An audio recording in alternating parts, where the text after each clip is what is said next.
আজকে আবারও আমরা বেরিয়ে পড়েছি ঘুরতে যাব বলে। আমি আর আমার বৌদি মিলে আজকে যাব ঘুরতে। তো অনেক দিন ধরে কোথাও বেরোনো হয় না, তাই আজকে ভাবলাম যে কোথাও থেকে একটা ঘুরে আসা যাক। এখন আমরা বাস স্টপেজে চলে এসেছি, তো এখান থেকে বাস ধরে আমরা যাব। এই যে আমাদের বাস চলেও এসছে। তো আর বাসে যেতে তো সত্যি খুব কষ্ট হয়, তার উপরে এখন প্রচুর গরম পড়েছে, তার জন্য আর সিট পাইনি বাসে উঠেই, তার জন্য আমাদের দাঁড়িয়ে দাঁড়িয়ে যেতে হয়েছে। তো কি করার, না আমাদের তো আর গাড়ি নেই, তার জন্য আমাদের বাসে করে যেতে হবে। তো তোমাদের সাথে গল্প করতে করতে আমরা পৌঁছে গেছি আমাদের যেখানে আসার কথা ছিল। আমরা আজকে সমুদ্রের ধারে এসেছি। তো আজকে মনটা ভালো ছিল না, তার জন্য বৌদি বললো চলো ঘুরে আসি একটু। আমাদের মন ভালো না থাকলে আমরা চলে আসি সমুদ্রের ধারে। জানি না কার কার সমুদ্রের ধারে এলে মন ভালো হয়ে যায়, কিন্তু আমাদের এলে ভালো হয়ে যায়, সব টেনশান দূর হয়ে যায়।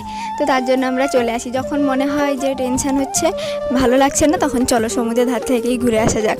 আমরা অনেকক্ষণ ওখানে বসে গল্প করেছি, ছবি তুলেছি, ভিডিও করেছি। তারপর আমরা বাড়িতে চলে আসি সন্ধ্যা হওয়ার পরে। এই যে আমরা চলেও আসছি এবার।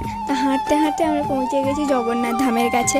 তো আজকে আর ভেতরে ঢোকা হয়নি, কারণ প্রচুর ভিড় ছিল। সমুদ্রের ধার ফাঁকা ছিল, কিন্তু জগন্নাথ মন্দিরের সামনে প্রচুর ভিড় ছিল, তার জন্য আজকে আমরা ঢুকিনি। তো এইভাবে আজকের দিনটা আমাদের কেটে গেল। তো তোমাদের সবাইকে টাটা, আবার একটা নতুন ভিডিওতে দেখা হবে।